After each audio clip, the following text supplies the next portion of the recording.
తెలంగాణ రాజకీయాల్లో మరొక interesting development అనే చెప్పుకోవాలి. ఎందుకంటే బీఆర్ఎస్ మీద కాంగ్రెస్ పగ తీర్చుకుంటోందా? ఒకసారి ఆ విషయానికి సంబంధించిన బ్రేకింగ్ న్యూస్ చూస్తున్నారు. బీఆర్ఎస్ పై పగ తీర్చుకుంటోంది కాంగ్రెస్ అనే చర్చ జోరందుకుంది. ఎమ్మెల్యేల అనర్హత అంశంపై స్పీకర్ నిర్ణయమే కీలకం. ఈ నేపథ్యంలో స్పీకర్ నిర్ణయమై ఫైనల్ కావడంతో కాంగ్రెస్ కోర్టులోనే ఉంది బాల్. గతంలో శ్రీధర్ బాబుకి ఇవ్వకుండా ఎమ్మెల్యేకు పీఎస్సీ ఇచ్చింది బీఆర్ఎస్. ఆ అవమానానికి రివెంజ్ కానీ అరికపూడి గాంధీకి పీఎస్సీ ఇచ్చిందని మాట వినిపిస్తోంది. పార్టీ మారిన ఎమ్మెల్యేల విషయంలో దానం మినహా మిగిలిన 9 మంది ఎమ్మెల్యేలు టెక్నికల్గా బీఆర్ఎస్తోనే ఉన్నారు.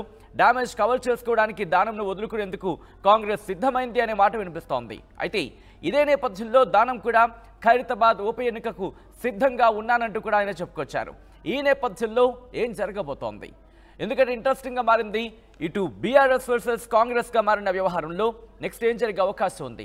బీఆర్ఎస్ పై కాంగ్రెస్ పగ తీర్చుకుంటోందా, లేకపోతే ఇది వ్యూహాత్మకమేనా? తెలుసుకునే ప్రయత్నం చేద్దాం. మా ప్రతినిధి మధు అప్డేట్స్ అందించేందుకు లైవ్లో జాయిన్ అవుతున్నారు.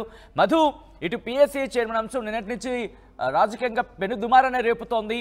ఈ నేపథ్యంలో ఇది వ్యూహాత్మకమా, లేకపోతే పగ తీర్చుకోవడంలో భాగమా ఇది? ఎగ్జాక్ట్లీ, నిజంగానే కాస్త టెక్నికల్ అంశాలు లేకపోవడంతో మైండ్ గేమ్ ఆడుతా ఉంది కాంగ్రెస్ ప్రభుత్వం చాలా స్పష్టంగా. ఇప్పటికే 10 మంది జాయిన్ అయ్యారు. బీఆర్ఎస్ పార్టీ పైన గెలిచినటువంటి ఎమ్మెల్యేలు కాంగ్రెస్ పార్టీ కండువా కప్పుకున్నారు. కానీ టెక్నికల్ గా వారు పార్టీ మారినట్టు ప్రూఫ్స్ లేవు. అంటే బయట వాళ్ళు స్పష్టంగా మాట్లాడారు, కండువా కప్పుకున్నారు, కానీ ఐదర్ డాక్యుమెంట్ రూపంలో దీనికి సంబంధించినటువంటి ప్రూఫ్స్ లేకపోవడంతో ప్రస్తుతం బీఆర్ఎస్ ని డిఫెన్స్ లో పడేస్తా ఉంది కాంగ్రెస్. గతంలో ఎట్లయితే బీఆర్ఎస్ అధికారంలో ఉన్నప్పుడు కొంచెం టెక్నికల్ గేమ్ ఆడారో పొలిటికల్ గా, అదే అంశాన్ని ఇప్పుడు టెక్నికల్ అంశాలను ముందు పెట్టుకొని బీఆర్ఎస్ ను కార్నర్ చేసే ప్రయత్నం చేస్తా ఉంది.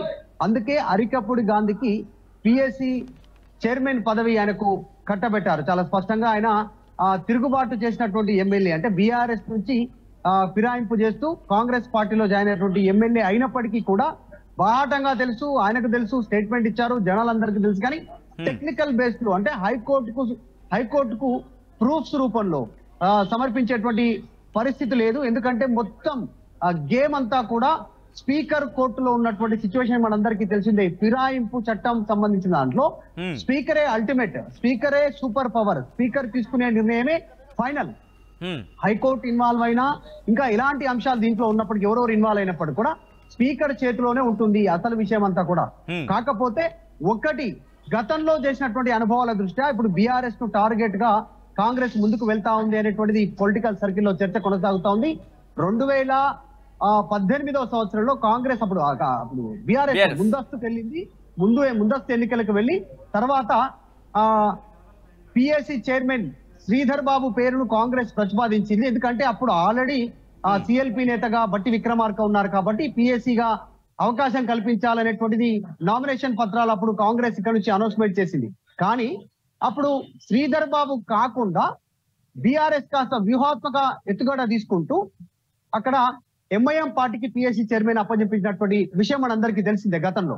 సో ఇదే అంశాన్ని అదే గ్రౌండ్ విషయంలో అదే గ్రౌండ్స్ తీసుకుంటూ ఇప్పుడు కాంగ్రెస్ టెక్నికల్ గేమ్ ఆడుతూ బీఆర్ఎస్ ని పైన పగ తీర్చుకుంటుంది అనేటువంటిది పొలిటికల్ సర్కిల్లో చర్చ విస్తృతంగా సాగుతా ఉంది. దానికి రీజన్ బీఆర్ఎస్ పార్టీ నుంచి కాంగ్రెస్ పార్టీలోకి వెళ్ళినటువంటి ఎమ్మెల్యే అరికపూడి గాంధీ పేరును ప్రతిపాదన చేయడమే దీనికి ప్రధాన అంశం. ఆయన పార్టీ కండువా కప్పుకున్నారు, పార్టీ మారినని చెప్పారు, నియోజకవర్గ అభివృద్ధి అన్నారు. అందుకే చూసి రైతు ప్రభుత్వం, ప్రజా ప్రభుత్వం, అందుకే కాంగ్రెస్ లోకి వచ్చానని వీడియో ఉంది.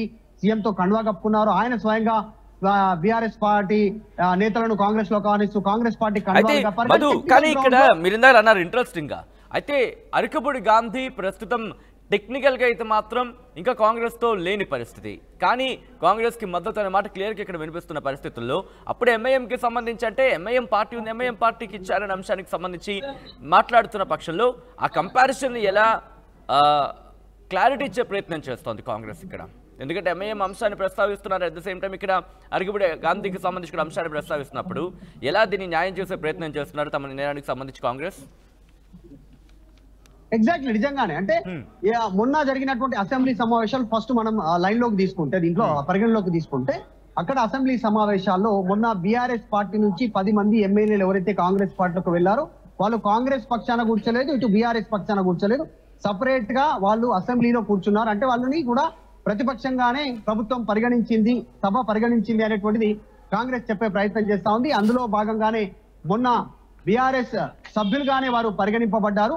అందులోనే ప్రతిపక్షానికి పిఎస్సి ఇచ్చేటువంటి సాంప్రదాయం ఉంది గతం నుంచి కూడా, కాబట్టి దాన్నే ఇప్పుడు కంటిన్యూ చేస్తా ఉన్నారు ముఖ్యమంత్రి అనేటువంటిది. లేదంటే యాక్చువల్ గా పిఎస్సి చైర్మన్ గా ఇక్కడ హరీష్ రావు లేదంటే కుత్బుల్లాపూర్ సంబంధించిన ఎమ్మెల్యే వివేకానంద గౌడ్ వీళ్ళ పేర్లు పరిశీలనకు తీసుకునే ప్రయత్నం చేసింది బీఆర్ఎస్ పార్టీ. వాళ్ళ పేర్లు స్పీకర్ కు పంపింది. కానీ వాళ్ళని కాకుండా బీఆర్ఎస్ ఎమ్మెల్యేగా గుర్తిస్తూనే పార్టీ మారినప్పటికీ అరికపూడి గాంధీ పేరు తెరపైకి తీసుకునే ప్రయత్నం చేశారు. ఇది కావాలని ఒక మైండ్ గేమ్. టెక్నికల్ గా ప్రూఫ్స్ లేవు, ఎందుకంటే స్పీకరే నిర్ణయాధికారం. ఇప్పటికే హైకోర్టు తీర్పిచ్చింది 4 వారాల్లోగా అంటే 1 నెలలోగా నిర్ణయం తీసుకోవాలి ఈ ఫిరాయింపుకు సంబంధించిన ఎమ్మెల్యేల అంశం పైన అనేటువంటిది. అయినప్పటికీ కూడా స్పీకర్ పరిధిలోని అంశంగానే లీగల్ గా వీళ్ళు పరిగణిస్తున్నారు. సో స్పీకర్ కాదని హైకోర్టు కూడా ఏం చేయలేదు అనేటువంటిది ప్రస్తుతం మాట వినిపిస్తా ఉంది. కొన్ని నెలల టైం ఇచ్చినప్పటికీ కూడా ఫ్యూచర్ లో స్పీకర్ నిర్ణయమై ఫైనల్ వారిపైన అసమ్మతి. కానీ ఇక్కడ ఖైరతాబాద్ విషయంలో ఖైరతాబాద్ కి సంబంధించి దానం నాగేందర్ విషయం కూడా ఇప్పుడు చర్చనీయాంశమైంది. ఎందుకంటే ఇక్కడ అరికపూడి గాంధీ అంశాన్ని ప్రస్తావించినప్పుడు దానం నాగేందర్ విషయంలో క్వశ్చన్ మార్క్ వినిపిస్తోంది. ఆయన కూడా ఇటు ఒకవేళ ఖైరతాబాద్ లో బై ఎలక్షన్ వస్తే సిద్ధమన్న టాక్ కూడా జోరందుకుంది. ఎందుకని ఇక్కడికి వచ్చి ఈ ఆస్పెక్ట్ కాస్త చేంజ్ అవుతా ఉంది. ఎందుకంటే మొత్తం 10 మంది మారిన ఎమ్మెల్యేలలో దానం నాగేందర్ కేసు చాలా డిఫరెంట్ గా ఉంది. ఎందుకంటే దానం నాగేందర్ బీఆర్ఎస్ పార్టీ ఎమ్మెల్యేగా కొనసాగుతూనే ఆయన కాంగ్రెస్ పార్టీ టికెట్ పైన గుర్తు పైన సికింద్రాబాద్ ఎంపీగా పోటీ చేశారు. టెక్నికల్ గ్రౌండ్స్ లో బీఆర్ఎస్ దగ్గర ఉన్నటువంటి ప్రూఫ్ అదొక్కటే దానం నాగేందర్ ని కార్నర్ చేయడానికి, ప్రభుత్వాన్ని కార్నర్ చేయడానికి, స్పీకర్ ని కార్నర్ చేయడానికి లేదు. అది కూడా స్పీకర్ ఫైనల్, అది కూడా స్పీకర్ నిర్ణయం తీసుకునే దాన్ని బట్టి ఉంటుంది. అది కూడా కానీ ఒకవేళ కాదు ప్రజల్లో పూర్తి స్థాయిలో కాంగ్రెస్ ను కార్నర్ చేయాలనుకుంటే అట్లా ఫిరాయింపుకు సంబంధించినటువంటి అంశాన్ని ప్రజల్లోకి తీసుకెళ్లే అవకాశం ఉంటుంది. దానం నాగేందర్ అంశాన్ని తెరపైకి తెచ్చే అవకాశం ఉంటుంది. సో అట్లా కాకుండా ఒకవేళ ఆ సిచ్యువేషన్ ఉంటే దానంను వదులుకోవడానికి కూడా కాంగ్రెస్ పార్టీ సిద్ధంగా ఉన్నట్టు కూడా చర్చ కొనసాగుతుంది. దానికి దానం కూడా రెడీగా ఉన్నట్టుగా చర్చ ఉంది. ఇప్పటికే సికింద్రాబాద్ ఎంపీగా పోటీ చేశారు. రేపు అవసరం అనుకుంటే ఆయన రాజీనామా, ఒకవేళ ఆయన పైన వేటు పడితే ఆయన మళ్ళీ ఖైరతాబాద్ నుంచి మళ్ళీ పోటీ చేయడానికి సిద్ధంగా ఉన్నట్టుగా కూడా పార్టీ వర్గాల్లో చర్చ నడుస్తుంది. ఒకవేళ అక్కడి నుంచి గెలిచినా ఓటమి చెందిన దానం నాగేందర్ కి పార్టీలో గాని ప్రభుత్వంలో గాని ప్రాధాన్యతమైనటువంటి పోస్ట్ ఇవ్వడానికి ప్రభుత్వం సిద్ధంగా ఉంది. ముఖ్యంగా ముఖ్యమంత్రి సిద్ధంగా ఉన్నాడు అనేటువంటిది చర్చ కొనసాగుతోంది. అందులో భాగంగానే దానంని వదిలేస్తే మిగతా 9 మందిని టెక్నికల్ గ్రౌండ్ కింద చూస్తే వాళ్ళపైన అనర్హత వేటు పడేటువంటి అవకాశం లేదు. ఇది ప్రొలాంగ్ అవుతుంది. ఏ అంశం తీసుకున్నా కూడా హైకోర్టు సూచించినప్పుడు కూడా స్పీకర్ దీన్ని ఏ అంశంలో కింద కూడా దాన్ని పరిశీలనలో తీసుకున్నట్టుగానో ఏదో నిర్ణయం తీసుకున్నట్టుగానో ఇంకా ఆలోచిస్తున్నామనో ఇంకా దీనిపైన పరిశీలిస్తున్నాం అనేటువంటి ఆన్సర్ చెప్పేటువంటి అవకాశం రాష్ట్ర శాసనసభ స్పీకర్ కు ఉంది, గడ్డం ప్రసాద్. కాబట్టి కేవలం దానం పైన మాత్రమే పోరాటం చేయడానికి బీఆర్ఎస్ క్షేత్రస్థాయిలో వెళ్లే అవకాశం ఉంది. ఎందుకంటే ఎంపీగా పోటీ చేశాడు కాబట్టి. ఒకవేళ ఆ అంశం క్షేత్రస్థాయిలో కాంగ్రెస్ కు చెడ్డ పేరు వస్తుంది అనుకుంటే మాత్రమే దానంని వదులుకోవడానికి కాంగ్రెస్ సిద్ధంగా ఉందంటే ఎమ్మెల్యేగా ఆయనను అనర్హత వేటు వేయడానికి. అనర్హత వేటు వేసినప్పటికీ కూడా మళ్ళీ ఆయనకి టికెట్ ఇచ్చే అవకాశం ఉంది కాంగ్రెస్ పార్టీ. సో ఏ రకంగా చూసినా బీఆర్ఎస్ ను పూర్తి స్థాయిలో ఇబ్బంది పెట్టే కార్యక్రమం చేస్తా ఉంది కాంగ్రెస్. టెక్నికల్ గా ముఖ్యంగా మైండ్ గేమ్ ఆడుతా ఉన్నారు ముఖ్యమంత్రి రేవంత్ రెడ్డి అనేటువంటి అంశం పైన భారీగా పొలిటికల్ సర్కిల్ చర్చ జరుగుతుంది. చూడాలి ఏం జరుగుతుందో. ఎమ్మెల్యేల అనర్హత వేటుకు సంబంధించి వీళ్ళేమో బై ఎలక్షన్స్ వస్తాయంటున్నారు.